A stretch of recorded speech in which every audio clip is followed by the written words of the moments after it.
ఇంకో పెద్ద ముద్దలు పెట్టు. ఇది టమాటో పప్పు బాగుంది. రావయ్య నీకు కూడా వడ్డిస్తాను. వద్దొదినే, మిమ్మల్ని ఇలా చూస్తుంటేనే కడుపు నిండిపోతుంది. వేలు తెగిందిరా, అందుకని. వేలు తెగితే స్పూన్తో తినాలి, కుదరపోతే తినడం మానేయాలి. అంతేగాని పెళ్ళిడు వచ్చిన పిల్లాడిని ఇంట్లో పెట్టుకుని ఇలాంటి యాదవేషాలు వేయకూడదు. అంత కోపం ఎందుకురా? రేపు నీకు కూడా పెళ్ళం వస్తే ఇలాగే ముద్దలు కలిపి పెడుతుందిలే. 7 ఏళ్ల నుంచి ఇదే మాట చెప్తున్నావు. పెళ్లి కాదు కదా, కనీసం శోభనం కూడా అవ్వలేదు. అదే నిశ్చితార్థం కూడా అవ్వలేదు. దేనికైనా టైం రావాలయ్యా. ఇంట్రెస్ట్ ఉండాలమ్మా. మీ వాళ్ళు కట్నం ఇవ్వలేరని సంబంధం వద్దన్నాడు మా నాన్న. నేను ఆయన ఎదిరించి మరి మీ పెళ్లి చేశాను. ఇప్పుడు కట్నం ప్రాబ్లం లేదు, లక్కీగా నాన్న కూడా లేడు, అయినా వీడేం చేయట్లేదు. ఆలోచించరా, తమ్ముడు బ్యాగ్ తీసుకొని ఒక అమ్మాయి ఇంటికి ఎందుకు వచ్చింది? అసలు ఆ అమ్మాయి ఇంటికి వాడెందుకు వెళ్ళాడు? బ్యాగ్ ఎందుకు మర్చిపోయాడు? అసలు మీ గురించి ఎందుకు అబద్ధాలు చెప్పాడు? ఒకవేళ అమ్మాయిని ఇష్టపడ్డా, అందుకే ఎంత కష్టపడ్డా? పోనీ మాట్లాడితే నష్టం ఏమైనా ఉందా అని ఆలోచించావా? లేదు. అసలు తను ఎవరో తెలియకుండా. House number 14 sector 4 MCP colony Vizag. ఇది అడ్రస్. పేరు మల్లేశ్వరి. అమ్మా బాబు కూడా ఇక్కడే ఉన్నారు. ఏదో ఒకటి తవల్సండి. ఇప్పట్లో మల్లేశ్వరికి పెళ్లి చేసే ఉద్దేశం లేదండి. పోనీ ఎప్పుడు అనుకుంటున్నారో చెప్పండి, అప్పటిదాకా ఆగుతాం. అసలు ఆ విషయం గురించి ఆలోచించలేదండి. వేరే సంబంధం ఏదైనా? అబే అలాంటిదేం లేదండి. పోనీ తను ఎవరైనా ప్రేమించిందా? లేదు. ఇంకేంటండి ప్రాబ్లం? మల్లీశ్వర్ మా అమ్మాయి కాదు, అదే ప్రాబ్లం. అంటే తనకి అమ్మా నాన్న లేరు, అనాథ. అలాంటి అమ్మాయికి ఇంత సంబంధం రావడమే విశేషం. మీరు ఇంకేం ఆలోచించకండి. ఏంటండి అలా మాట్లాడతారు? అసలు మల్లీశ్వర్ ఎవరో తెలుసు. నేను మాట్లాడుతున్నా కదా, నువ్వు లోపలికెళ్ళు. నా వైఫ్కి తోడుగా ఉంటుందని వాళ్ళ ఊరి నుంచి తెచ్చుకుంది. అంటే పని మనిషా? అవును. మరి మీరాగండి. వివరాలు తెలుసుకోకుండా వచ్చి మిమ్మల్ని ఇబ్బంది పెట్టినట్టున్నాం, క్షమించండి. పర్వాలేదు. నమస్తే. నమస్కారం. ప్రసాద్ ఎక్కడ? లోపల ఉన్నారండి. ఏటే ఇది? ఎవడో మన బ్యాంక్ 10 లక్షలు లోన్ ఇచ్చాయంట. 10 లక్షలు 15,000 సార్. వీడు బ్యాంకింగ్ లోన్ ఇవ్వడం ఏంట్రా? అది రేయ్, రేపటి నుంచి నువ్వు బ్యాంకింగ్ రాకు, నీ జీతం ఇంటికి పంపిస్తాను. ఎస్, నీతో కొంచెం మాట్లాడాలి. I will be back in a minute. రా. అలాగే సార్. రండి ప్లీజ్. కొంచెం. అసలు ఏమనుకుంటున్నావు నువ్వు? ఏమైంది? అరే 4 సార్లు మాట్లాడితే పెళ్లి సంబంధానికి పంపించేస్తావా? ఓ, అన్నయ్య వాళ్ళు వచ్చారా? ముహూర్తాలు పెట్టడానికి పురోహితుని కూడా తీసుకొచ్చారు. సారీ అన్నయ్య, ఇన్నాళ్ళు నేను సరిగా అర్థం చేసుకోలేకపోయాను. చిచి, నువ్వింత రోగ్వని నేను ఎప్పుడు అనుకోలేదు.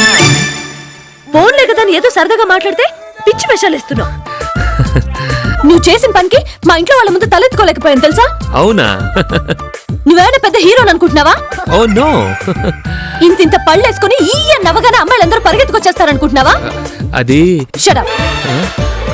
వైజాగ్ లో పిచ్చోళ్ళు హాస్పిటల్లోనే ఉంటారనుకునేదాన్ని, కానీ నిన్ను చూసాకే తెలిసింది రోడ్డు మీద కూడా తిరుగుతున్నారు. థ్యాంక్స్. చూడు, ఇంకోసారి మా ఇంటికి వచ్చావంటే మర్యాదగా ఉండదు. అంటే లైబ్రరీకి రమ్మంటావా? నీకు అసలు బుద్ధి లేదా? ఉంది, కానీ ఎక్కువగా వాడను. నన్ను అనవసరంగా రెచ్చగొట్టద్దు. ఈసారి మాటలతో వదిలేస్తున్నాను, నెక్స్ట్ టైం చేతులతో చెప్తాను. అలాగే, నేను వెయిట్ చేస్తాను.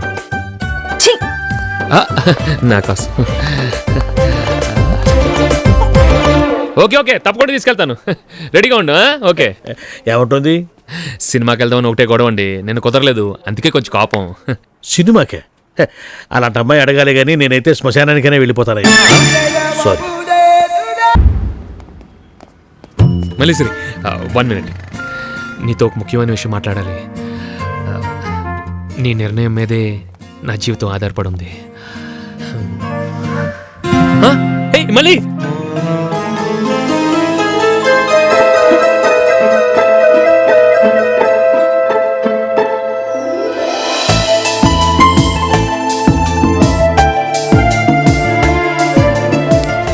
అరే, మంచి బుక్. ఇందులో హీరోయిన్ చంపేస్తాడు, కానీ చివరిలోనే తెలుస్తుంది. సస్పెన్స్. ఎందుకు మల్లేశ్వరి నాతో మాట్లాడట్లేదు? నేనేం తప్పు చేశాను? ఏం కావాలి సార్? తర్వాత నీ ప్రాబ్లం ఏంటో నాకు తెలుసు. నీ దగ్గర డబ్బు లేదనేగా, నా దగ్గర ఉంది. నీకు విషయం తెలుసా? నా జీతం కట్టింగ్లు పోను నెలకు 9,000. విచ్చలు విడిగా ఖర్చు పెట్టుకుంటే ఇద్దరు కలిపి 5,000 దాటుతావు. మిగతా డబ్బులు మొత్తం నీకే ఇచ్చేస్తాను. బంగారమే కొనుక్కుంటావా, బంగ్లాలే కొనుక్కుంటావా, అది నీ ఇష్టం. నేను ఇంటర్ఫేర్ అవును. ఏం తీసుకుంటా సార్? ఇడ్లీ. వారం రోజుల నుంచి తిరుగుతుంటే 5 నిమిషాలు టైం ఇచ్చిందా? వెయిట్ చేయలేవా? చచ్చిపోతావా? ఇడ్లీలు దోశలని. మనం పెళ్లి చేసుకుంటే ఈ ప్రాబ్లం ఉండదు. ఇడ్లీలు ఇంట్లోనే చేసుకోవచ్చు. ఓ సీక్రెట్ చెప్తాను విను. MVP కాలనీలో ఫ్లాట్కి డబ్బులు కడుతున్నాను. ఈ విషయం అన్నయ్య వాళ్ళు కూడా తెలీదు. ఏం లేదు, తెలిస్తే ఏడుస్తాను, నేనే చెప్పలేదు. Double bedroom flat, 1000 square feet. అటు నుంచి ఇటు నడవటానికి 1.5 minute పడుతుంది తెలుసా? నువ్వు అనంతే, నిన్ను యువరాణిలాగా చూసుకుంటాను. రోజు సాయంత్రం 3 మల్లెపూలు, వారానికి ఒక సినిమా, నెలకోసారి పిక్నిక్, సంవత్సరానికి ఒకసారి LTC మీద ఏ ఊటీ కొడైకెనాల్ ట్రిప్. సర్లే, మనలా డబ్బున్న వాళ్ళు చేయలేదు ఏముంది చెప్పు. ఇప్పుడేం చెప్పక్కర్లేదు, టేక్ యూర్ ఓన్ టైం. రేపు సాయంత్రం వస్తాను, బాగా ఆలోచించుకొని ఎస్ అని చెప్పు, కుమ్మేద్దాం అంతే. రేయ్, ఇక్కడ 2 కూర్చున్నారు, వాళ్ళు తింటారా దావుతారా అడగక్కర్లేదా? ఉద్యోగం చేస్తున్నావా, అటు ఇటు వాకింగ్ చేస్తున్నావా? వెళ్ళి 2 కాఫీలు తీసుకురావాయా?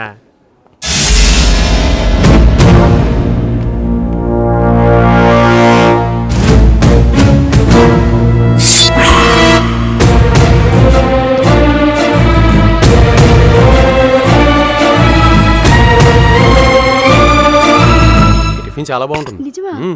అబ్బా, ఏమయ్యా పొయ్యి నుంచి తెచ్చావా పొయ్యిలోంచి తెచ్చావా? ఏమంటావు మల్లేశ్వరి?